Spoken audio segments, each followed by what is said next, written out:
Hello mummy. हजुर म एकदमै बिजी छु। हजुर हजुर सन्चै हुनुहुन्छ? बुवालाई के छ? ए भैँसी ब्याउने कुरा थियो। ए हजुर मम्मी तपाईँ ठिक त हुनुहुन्छ? किन तपाईँको आवाजमा मनिलोपन महसुस गर्दैछु म आइहाल्छु मम्मी। तपाईँ आफ्नो केयर गर्दै गर्नुहोस् ल। हस् हस्।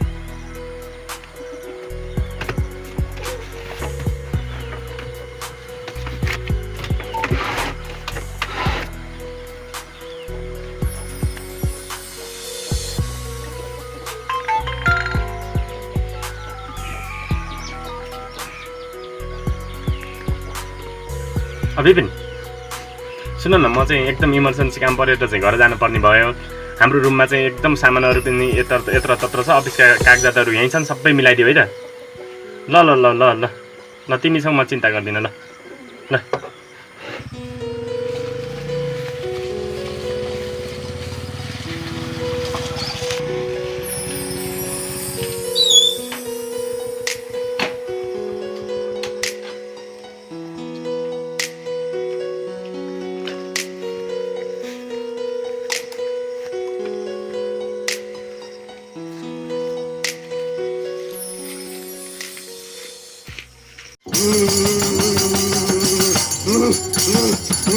बाटो मुनि बाटो माथि काली काली गोरी गोरी बुढी बुढी आइमाग्ने बोक्सी लगाइकी यो बोक्सीलाई ठिक पार्नको लागि एउटा राम्रो भालेको बोक्सिनुपर्छ।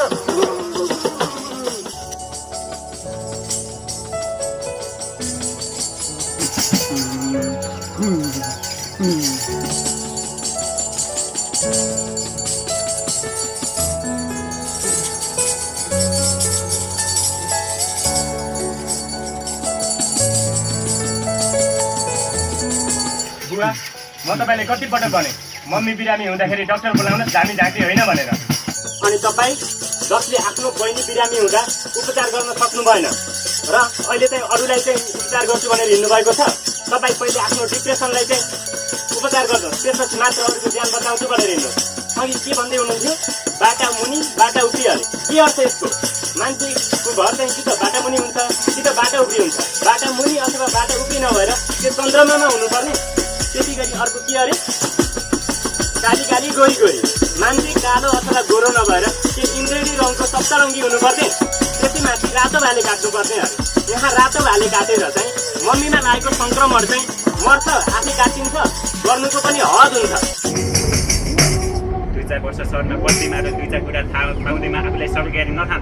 मलाई यो गाउँको बारेमा के थाहा छ र? जुन कुरा मलाई थाहा छ, परम्परागतदेखि नै हाम्रा पुर्खाहरूले गर्दै आएका छन् र यसबाट निको भएकी छ। त यो विषयमा नबोलेकै ठिक हुन्छ। ए बाबु यही धामी राखेको चाहिँ ठिक हुन्छ बाबु। मलाई त त्यो डक्टरको औषधिले मलाई केही गर्दैन मलाई। हे छोरा, यहाँ अन्धविश्वास रातो भाले सेतो भालेको यहाँ कुराकानी होइन। यहाँ कुराकानी यहाँ विश्वासको हो। विश्वास नदिकन औषधि पनि लाग्दैन।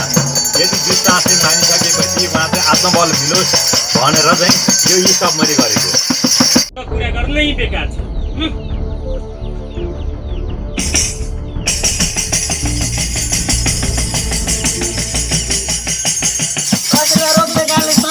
रातो रातो भाले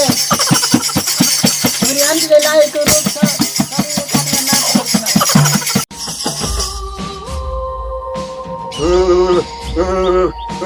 काटियोस् रानी भर्जा खरानी।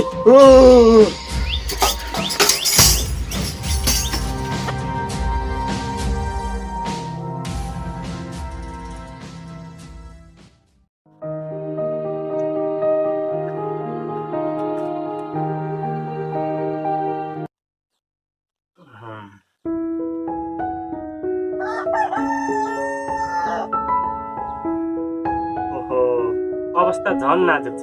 डाक्टरलाई फोन नगरी हुँदैन भनिरहेको छु।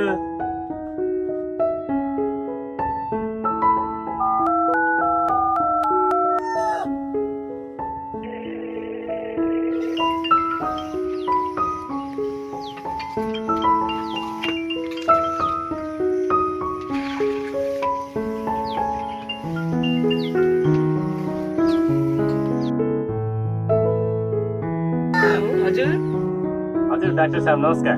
हजुर नमस्कार। म चाहिँ यहाँ भुषाल परिवारबाट बोलेँ। हाम्रो मम्मीलाई चाहिँ यसभन्दा अगाडि 2 वर्ष देखिएको जस्तै लक्षणहरू देखिएको छ होइन? हजुर हजुर। तपाईँ चाहिँ जति सक्यो छिटो चाहिँ हाम्रो घरमा आउनुपर्ने हो। हस् हजुर हस्। ल मम्मी उठ्नुहोस्, एकछिन पानी खानुहोस्। मम्मी तपाईँलाई यो छोराको विश्वास लाग्छ कि लाग्दैन?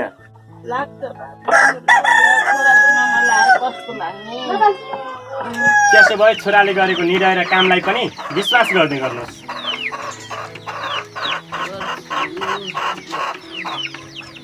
गर्छु छोरा।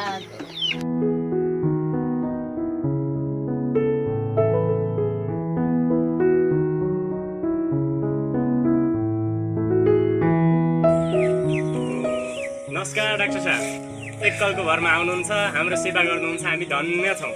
त्यसको लागि धन्यवाद दिनै पर्ने होइन। हाम्रो कर्म नै धर्म नै यही हो। हेर्नुहोस् त, फेरि पोहोरको जस्तो फेरि पनि त्यही लक्षण देखियो।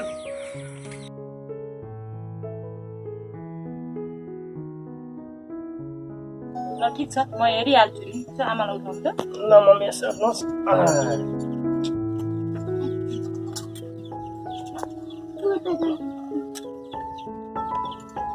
हात दिनु त आमा मलाई।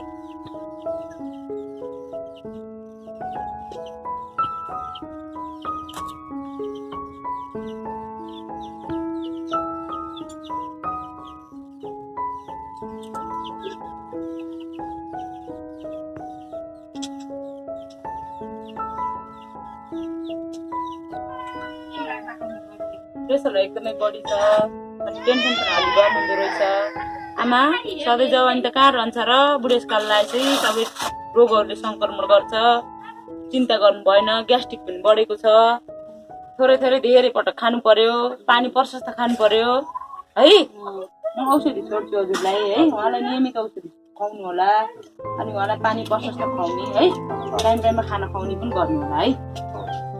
डाक्टर साहब, तपाईँलाई एउटा प्रश्न सोध्नु थियो। तपाईँ चाहिँ 20औं वर्षदेखि यो स्वास्थ्य सेवामा समर्पित हुनुहुन्छ।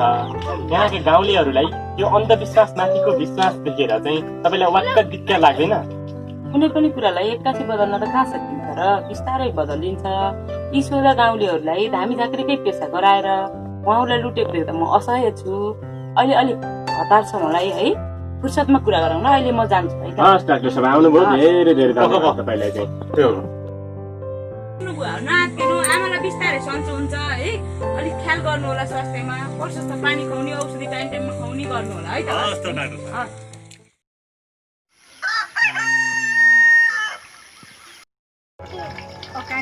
अकाङ्क्षी एउटा कुरा थाहा पाइस्? के नि आन्टी? माथि रही कान्छीलाई त टक्कै पारेछन्। धामी झाँक्री आएर बस्नु मिलाएको रातो भाले पनि काटेछन्। हामी जोगिन पर्ने भयो। गाउँभरि लक्ष्मीको दुध बिक्री भइसक्यो। घर धेरै काम छ। छोरी कुरा गरौँ। दादा गाह्रो मान्नु नहुने एउटा प्रश्न सोधौँ? के कुरा नडरिकन भन्न। दादा तपाईँसँग यति धेरै पैसा छ, पावर छ, यति सम्पन्नशाली हुनुहुन्छ र पनि तपाईँ किन धामी झाँक्री बन्नुभएको? यो प्रश्नको जवाब मैले आजसम्म कसैलाई पनि दिएको छैन। त मेरो बिजनेस सम्हाल्ने मान्छे नमात्रै नभएर त एउटा सानो भाइ पनि होस्। वास्तवमा मलाई यो धामी झाँक्री बनेर कुनै पनि सम्पत्ति आर्जन गर्ने छैन। म यो धामी झाँक्री बन्नुको मुख्य उद्देश्य भनेको यी सोझा गाउँलेहरूलाई दर्शाइ यिनीहरूमाथि हस्तक्षेप गरी पावर र पैसा बिजनेस बढाउनु हो। तर कसरी दादा? यसरी म धामी झाँक्री बनाएर उनीहरूलाई तर्साउन थालेँ भने उनीहरू मप्रति बिस्तारै डराउन थाल्छन्। उनीहरूलाई धनी र शिक्षित हुनबाट हामी सधैँ उनीहरूलाई रोक्नुपर्छ। यदि म उनीहरूले धामी झाँक्री बनाएर यसरी दमन गरेँ, शोषण गरेँ भने उनीहरू मप्रति औँला ठडाउन सक्दैनन्। उनीहरूले मलाई कोर्ट आँखा हेर्न सक्दैनन् र यसबाट हाम्रो बिजनेसलाई अझ सम्पन्नशाली बनाउन सकिन्छ। यसरी हाम्रो बिजनेस अझ बढ्दै जान्छ। अब त राम्ररी बुझिस् नि? बुझेँ दादा, बुझेँ। चाहिने भन्दा पनि धेरै बुझेँ। बुबा, अब हामी हाम्रो आमा जस्ता सयौँ आमाहरू जुन शिक्षा रूपी प्रकाशबाट वञ्चित भए, ती आमाहरूलाई चाहिँ प्रौढ शिक्षा मार्फत चाहिँ ज्ञान बाँड्नुपर्छ। यसको लागि चाहिँ मैले चाहिँ सामाजिक अभियन्ता गीता दिदीलाई पनि सम्पर्क गरिसकेको छु। उहाँ आइसकेपछि अब हामीले गाउँका सबै आमाहरूलाई जम्मा गरेर शिक्षा दिन सक्नुपर्छ। र त सही हो, तर सधैँ यो खेतीपातीको काम र घाँचाउ र बिहा बाछा पाल्ने चाहिँ गाउँलेहरू यसै सजिलै यो प्रौढ शिक्षा दिनको लागि आउलान् जस्तो मलाई लाग्दैन। मैले आराम दिनु।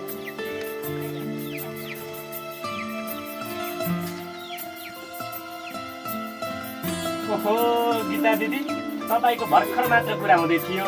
मुडो तानेर सजिलैसँग बस्नुहोस् न यहाँ। हस् हस्। ल तिमीले एउटा राम्रो कामको थालनी गरेका रहेछौ भाइ, मलाई एकदम खुसी लाग्यो। यसमा मैले नि साथ दिन्छु। मैले यहाँका गाउँका महिलाहरूलाई बोलाएर पढाउने काम गर्छु। तिमीहरूको कुरा सुनेर म निकै प्रभावित भएँ। हामीले छोराछोरीहरूको लागि धन सम्पत्ति आर्जन गर्ने र पुरुषहरूलाई सम्पत्ति कमाउनुपर्छ भन्ने कुरा गर्थ्यौँ, तर त्यो गलत रहेछ। छोराछोरीहरूलाई असल शिक्षा दिनुपर्ने रहेछ, असल कल्चर दिनुपर्ने रहेछ। त्यसो गरेर धन सम्पत्ति आफै कमाउने हुन्छ र यो समाजमा प्रशिक्षित व्यक्ति चाहिँ आफै हुने हो। हस् बुवा, हामी भोलिदेखि गाउँमा गएर बुवा आमाहरूलाई शिक्षा दिने काम गर्छौँ।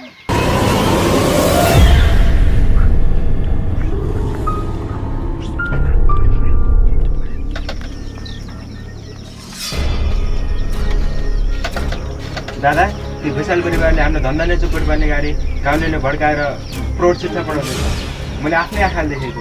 तिनीहरूलाई जसरी पनि तल आउनुपर्छ दाइ।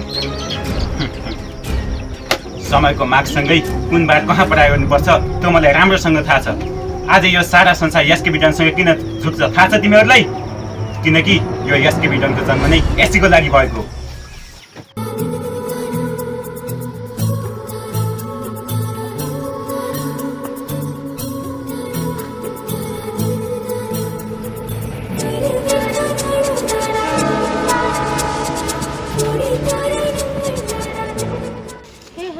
Do you know where is this cave located?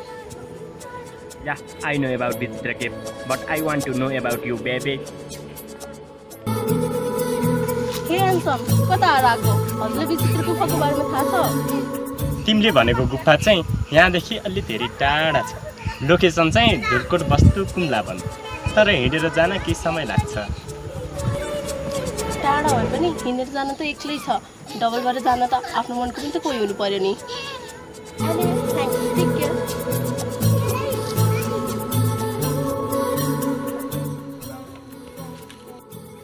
ओए होए, ढिलै भए पनि कोही त मन मिल्ने भेटियो।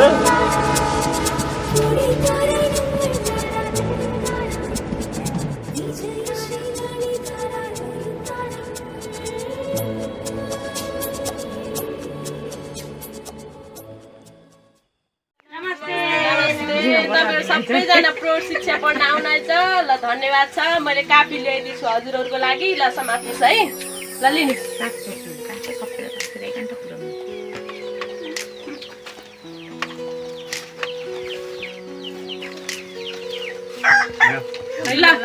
ल हेर्नुहोस्, यो कपी तपाईँले उल्टो उल्टो गरेर समाउनु भएको छ। यस्तो गरेर समाउनु पर्छ है। सबैले यस्तो गरेर समात्नुहोस् त। ल आमा बुवाहरू, आज हामीले पहिलो दिन हजुरहरूलाई मैले कखबाट सुरु गर्छु है। हुन्छ।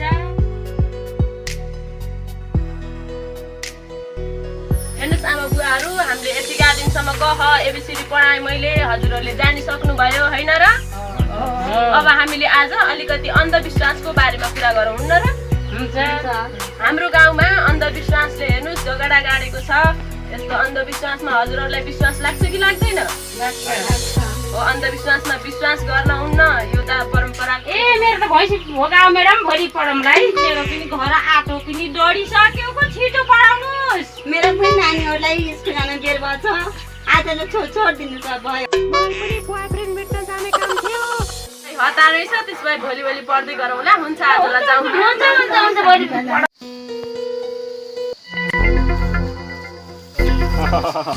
हेर नानी, यो आमा बाबु र जवानी भन्ने जिन्दगीमा एकपटक मात्र आउँछ। यी मर्न लागेका बुढाबुढीहरूले पढाएर तिमीले के पाउँछौ? उनीहरूले पनि पाउने केही होइन। हेर, यदि तिमीलाई पैसा नै चाहिएको छ भने मलाई भन, 1-2 लाख जति आम्दानी हुने मैले काममा लगाइदिइहाल्छु तिमीलाई। के को धनको ध्वास देखाउँछौ एसके बिडन? म आफ्नो लागि भन्दा नि यी सोझा गाउँलेहरूको लागि जीवन स्तर माथि उकास्न चाहन्छु। म यसैमा सन्तोष छु। यो नै मेरो धन हो। यो कुरा बुझिराख। सच्चा धन भनेको रुपियाँ र पैसा होइन, विद्या हो, विद्या। 2 कौडीको धम्कीले म डराउनेवाला छैन। तिमी यस्तै गर्दै गयो भने तिमीलाई मैले अहिले नै जेलमा लगेर जाकिदिन सक्छु। के कुरा गर्छौ हे तिमी सपनामा त छैनौ। संसारमा अहिलेसम्म यस्तो जेल बनेको छैन जसले एसके बिडनलाई एक दिन त के 1 घन्टा पनि राख्ने हिम्मत छैन। यसै पनि यो एसकेबी डनलाई यो जेलमा हाल्नको लागि तिमी रहनु त पर्यो नि। हट्या!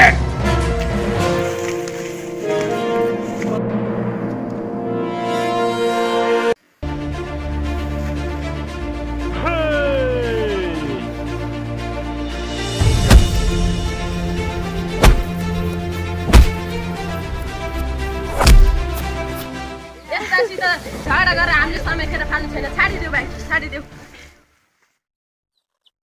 रातको चन्द्रमा जस्तै चम्किले देखिने हजुरको मुहार आज किन मलिँदै रहेछ नि दाइ? अब मलाई रातको चन्द्रमा बन्ने छैन, दिनको सूर्य बनी नजिकबाट पोल्ने समय आएको छ। दादा के हो भन? त्यो घरमा बसी बसी कति बोर लाग्छ। हजुरले कति बाहिर घुम्न लैसियोस् न। छोरी मान्छे भएर घरमै बसेको ठिक, घरकै कुरा थाहा भएको ठिक। यदि बोर्ने लागेको छ भने भन, म तिमीलाई बिहे गरेर पठाइदिउँला। हजुरको त सधैँभरिको यस्तै खिचकिच हो।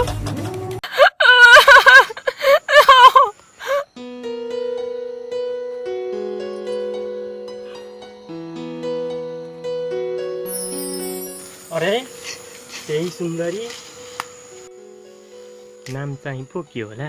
सावित्रा, पवित्रा, सीता।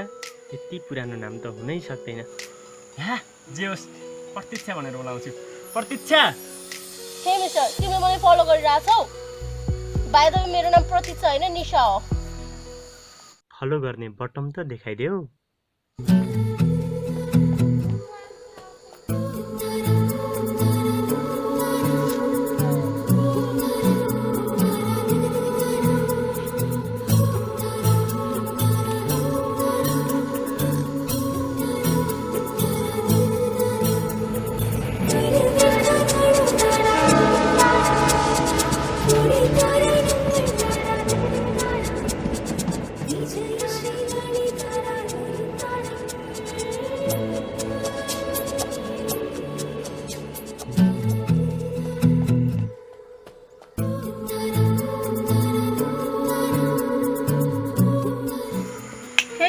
तिम्रो हराउने बानी छ कि क्या हो?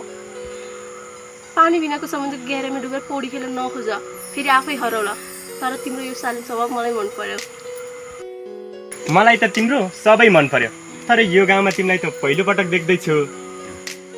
हजुरलाई पनि त म पहिलोपटक देख्दैछु। त्यसपछि हामी छोरी मान्छेलाई घरबाट कहाँ बाहिर निस्किन मिल्छ र? त्यो पनि मेरो दादा। दादामाथि किन यति धेरै आपत्ति? आखिर को हो तिम्रो दादा? हजुरले चिन्नुहुन्न मेरो दादालाई? यो एरियाभरि सबैले चिनेको छ मेरो दादाले। एसकेबी डन हो मेरो दादा।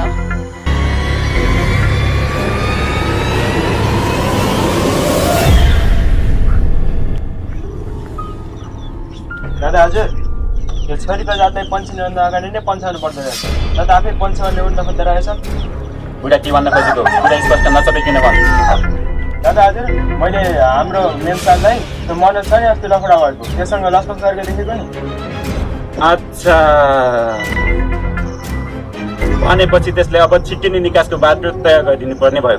ठिक छ, तिमीहरू यो बिजनेसको काम सम्हाल्दै गर। म पारीको जिमलको छोरासँग कुरा गरेर आउँछु।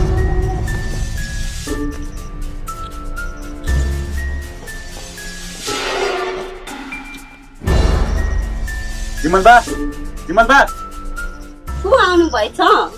ओहो, एसकेबी डन, नमस्ते। कताबाट बाटो बिहान भयो आज हाम्रो घरमा? ओहो, लौ न मुडमै पर्छु, ल्याउनु न। अनि कसरी आउनुभयो? ठिक भन्नुभयो। यो बाटो नबिग्रियोस् भन्नको लागि म तपाईँसँग एउटा सल्लाह गर्न आएको थिएँ। ठिकै छ, फिर्ता गरेर आउँला। पहिले चिसो तातो केही प्याउनुहुन्थ्यो कि ल्याइदिन्थ्यो? यही चिसो तातोको सम्बन्ध सधैँ बनाइराख्नु भनेर म तपाईँसँग एउटा प्रस्ताव लिएर आएको थिएँ। के कुरो होला बाबु, भन्नु न। तपाईँले थाहा नै छ, मेरी बहिनी पनि अब ठुली भइसक्यो, बिहे गर्ने उमेर भइसक्यो। तपाईँको छोरासँग बिहे गरिदिउँ कि भन्ने म त सल्लाह गर्न आएको।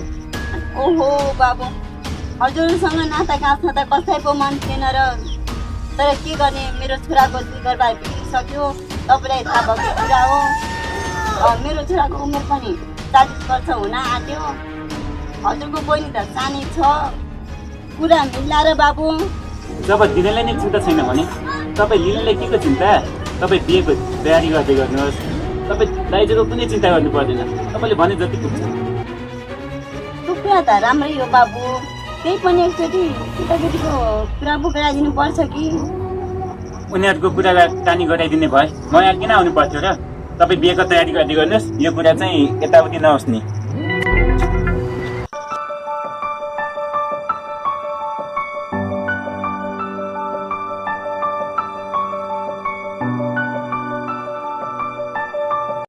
बहिनी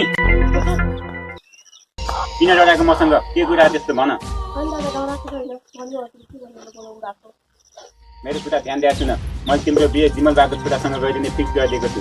त्यही भएर तिमी अब फोनसोन गर्ने एसएमएस गर्ने यो चक्कर छोडिदेऊ। जिमल बाको छोरासित खानदान पनि मिल्छ, अब राम्ररी मान्छे हुन्। अब त्यही हो, फोनसोनको चक्कर छोडिदेऊ।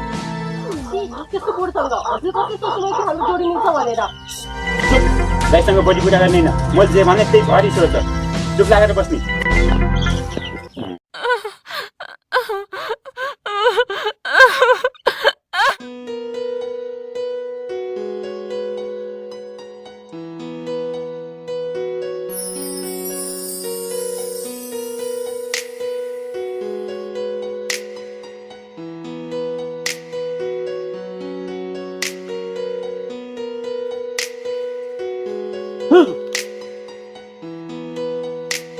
सधैँ मुस्कुराउने मायाले आज किन ठुस्स परेर बस्यो कि? छोडिदिनु, मलाई कसैसँग बोल्ने मन छैन। आखिर तिमी मसँग नबोलेर कोसँग बोल्छौ? कि अर्कै पायो? त्यस्तो होइन, तिमी पनि वास्तवमा भन्नुपर्दा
मेरो विरोध गर्न खोज्ने साँचो कुरा उठाएको मेरो बहिनी हटाउन चाहने चोखो भाइ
हरेक कुप्रथा गर्ने व्यक्ति अपराधी हुन् र कुनै पनि अपराधीलाई यो धरतीमा मात्ने कुनै पनि अधिकार छैन।